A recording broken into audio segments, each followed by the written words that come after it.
嗱，夏天呢，係要我人去慢慢來過湯咧。當冷天時啊，冬水做很多衫喎，真係不熱不臭嘅。希姐今日煲咩靚湯飲啊？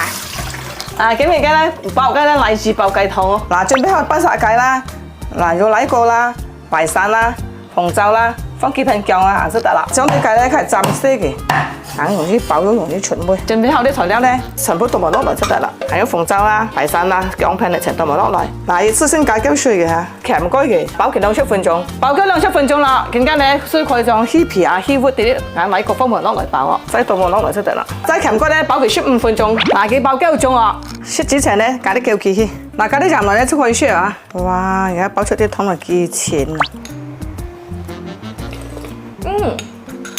原來呢個荔枝煲湯咁清甜咁好飲嘅，希望食過誒，好好飲，超好飲啊！又清甜嗬，又唔肥嗬，好適合夏天。哇，真係清甜回甘。嗱，夏天咧係要我人去慢慢來過湯咧。嗱，當冷天時啊，冬水做很多衫喎，真係不熱不臭嘅。嗱，大家中意啲點讚支持一下佢哦。